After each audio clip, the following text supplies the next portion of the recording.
Vamos primeiro entender o que significa o argumento. Argumento vem de origem latina argumentum. É a prova, a evidência, o apoio fático. Quando a gente vê num tribunal, por exemplo, um advogado defendendo um réu ou fazendo uma acusação, tá, mas é baseado em que fato, em que dado, qual é o apoio fático, ou seja, qual é o fato que realmente defende essa ou aquela narrativa. Então, a argumentação é algo fundamental para a gente saber tomar boas decisões. Decisão vem de não cisão. Então, entre isso ou aquilo, pode ou não pode, faço ou não faço, a decisão é o que cria uma unidade que me permite me posicionar diante da realidade.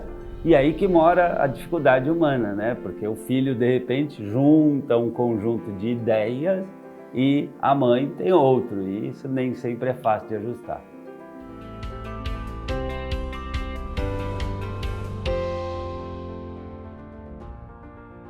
Toda a nossa vida escolar é permeada de argumentações, né? Eu quero isso, eu não consigo aquilo, o trabalho é difícil. Muitas vezes na vida escolar um aluno tem que pedir para o professor, para a professora, mais prazo ou a consideração em relação a algo. Na hora de um trabalho em grupo, olha, eu quero fazer desse jeito, vamos fazer na minha casa, vamos seguir aquele outro caminho. Na hora, por exemplo, em que eu tenho que justificar a um técnico esportivo por que eu não fui no torneio, ou por que eu preciso dessa ou daquela necessidade de ajuste, eu preciso de mais tempo para a prova, né? Então, a vida escolar é um grande treino de argumentações que vão também existir na vida acadêmica. Puxa, professor, eu faço estágio, meu chefe não me liberou. Olha, professor, eu preciso de mais tempo para entregar o TCC, porque eu vou conseguir uma entrevista incrível com aquela pessoa, então me ajude a estender um pouco mais o prazo da entrega. Na vida profissional, então, nem se fala. O tempo todo a gente está negociando, comprando, vendendo, oferecendo e os outros fazendo isso também com a gente. Ou seja, existe todo um trânsito contínuo de ideias e ideais entre seres humanos. Por isso que quem sabe argumentar tem muito mais chance de ter sucesso. Muitas vezes a diferença entre um profissional que prospera e um que não prospera vai muito além da sua formação. Vai da habilidade que ele tem de mostrar ao mundo dados, fatos, evidências de que ele é o profissional certo para fazer aquela atividade.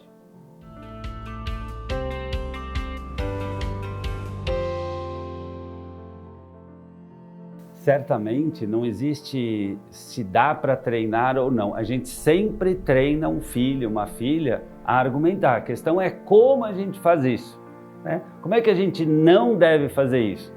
Usando argumentos frívolos, por exemplo, como, eu acho, não, é porque eu quero, mas porque todo mundo, porque hoje em dia, porque eu estou mandando, né? Ainda que seja humano, que o pai e a mãe de vez em quando vá perder a cabeça, como eu sempre falo, né? Educação não é sobre nunca perder a cabeça, é sobre quando perder, pegar e colocar no lugar de novo, né? Educação não é sobre saber tudo, é sobre querer aprender sempre. E tem hora que o pai e a mãe também vai dizer sim, porque eu sou o seu pai, sim, porque esta é a minha casa, e sim, porque esses são nossos valores e ponto final. Mas quando a gente fala da construção da tão importante autonomia, né, que é o governo de dentro para fora da vida, do mundo, é muito importante a gente ter consciência. Que tipo de treinamento eu faço se eu nunca ouço um filho?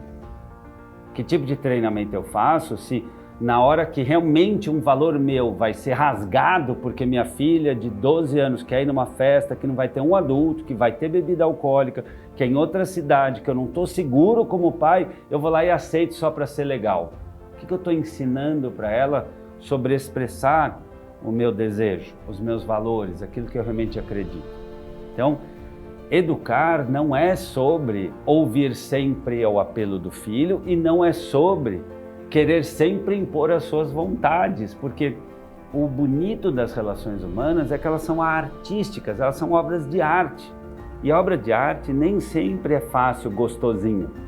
Com o passar dos anos, é natural, é normal, até desejável que o filho e a filha, que vai chegando aí na adolescência, vai confrontando, conflitando, vá questionando, vá trazendo o que muitos pais às vezes chamam de problema. Mas é tão difícil me relacionar com meu filho na adolescência. Porque ele está virando ele mesmo, né? Então, a gente precisa entender que esse treinamento de evitar o autoritarismo, a imposição a qualquer custo, e também evitar a anulação absoluta do, poxa, meu filho nunca se expressa, ou eu nunca me expresso diante do meu filho, esses dois opostos são muito ruins. Então tem hora que a gente pode também terminar uma conversa dizendo, olha, entendi teu ponto, eu vou refletir. Olha, eu não sei, eu vou conversar com seu pai e amanhã a gente volta nesse assunto. Olha, eu preciso pensar um pouco sobre isso. Nem sempre a gente precisa responder no calor do momento e nem sempre também, volto a dizer, responder a um argumento de um filho, ainda que para o filho aquilo seja o melhor, nem sempre significa concordar ou aceitar. E aí que entra essa sabedoria de escutar os próprios valores. Quando a gente diz sim querendo dizer não, quando a gente diz não querendo dizer sim, a gente está matando uma parte da gente e isso não tem valor. O que tem valor é respeitar a nossa dignidade e os nossos valores.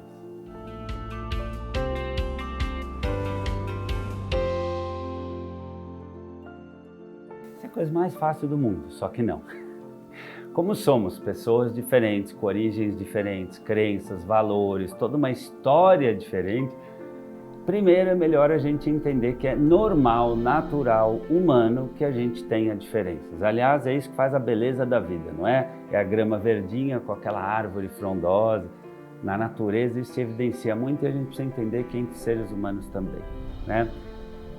Isso posto, é bom a gente lembrar que o que deve reger a educação de um filho não é o que eu acho, não é o que eu penso, é o que é melhor para a saúde, para a dignidade, para o desenvolvimento do filho. Então, não é o ego do pai, não é o ego da mãe. Na dúvida, vou conversar com o orientador da escola. Na dúvida, vamos ler um livro, vamos contratar um psicólogo, vamos procurar uma autoridade, uma especialidade, uma pessoa que tem conhecimento, porque aí fica mais confortável de deixar o meu ego descansando um pouquinho, de também não sentir que eu estou aceitando o argumento do outro que não é confortável para mim.